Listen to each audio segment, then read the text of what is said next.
funny to me too, just like the history of all of that, like magic being framed as evil and being framed as dark, and and then like witches, and I think it was the was it the Renaissance, or just just like all this is bad because we've got the good stuff, so taking whether it's religion or magic, because magic was around long before.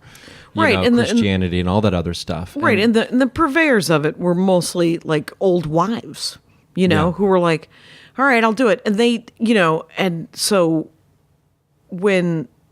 this is completely without any basis in fact, but I think that as more people the civilization moved forward and there was more sitting around.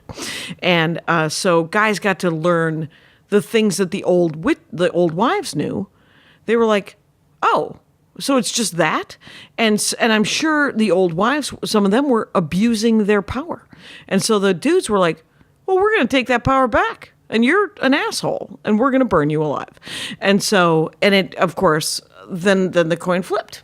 Yeah, and it's like, don't be more powerful. Speculative Don't be more fiction. powerful than us. And I think that's why you see a reemergence of, you see a reemergence of a lot of witches right now. And I think it's awesome because it's like with the rise of the matriarchy comes this. And with magic, and I've talked to a lot of women who identify as Wiccan or pagan and into magic. Yes. Now, on those, I have been a crystal clutcher myself since easily the late, I'd go middle 80s.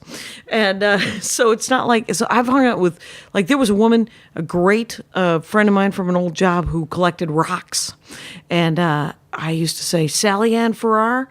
It was pre-podcast. I was like, you should have a radio show called Hello and Welcome to Rock Talk.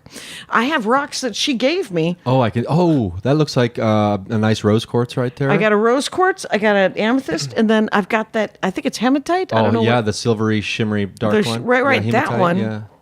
She gave me that. Oh, that's She said it awesome. was a success rock. Oh, I like it. Yeah, I'm wearing some tiger's eye right now. What does it look like? Does it look like a tiger's eye?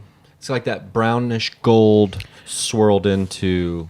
Here, let me take it off so you can better see. But it's in a friend of mine made that for me in Pittsburgh.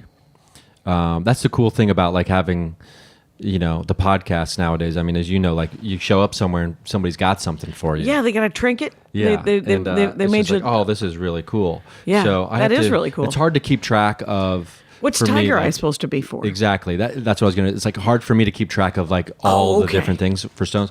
But this is supposed to be. It's supposed to. I think it's supposed to help ground me. Okay. And then also it helps bring the spirit realm to the physical realm. Okay. Like make that connection. Right. I believe. And for me, a lot of them are they're good reminders to be thoughtful. Like I like to wear carnelian, which is like a pretty orangey stone when I'm like doing shows, because it's supposed to help for performance. Okay. And for me, it's just a good reminder, like be present and be aware that you're lucky to be doing this. Oh yeah. So like really like kind of enjoy the performance. Yeah. Oh, that's cool. So I love all that stuff. But like there's for me, there's a connection too between like people who really practice witchcraft and like art, and like a lot of young women, I feel like when they were younger, even like as young girls and things, from all the women I've talked to, the one common thread I've noticed, it's like this empowerment. There's a sense of empowerment and taking control over the environment, because that's, I think, what magic is, and that's what prayer and yoga and all this stuff is. It's like, how can I affect the elements around me to help my favor?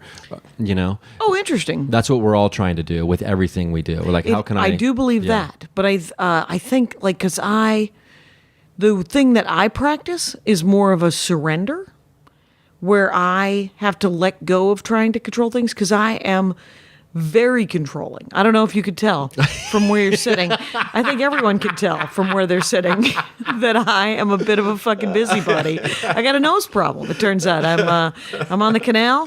I'm on the Eiffel Tower. I'm looking in your business. What am I, the police? Anyway, so I got all kinds of issues.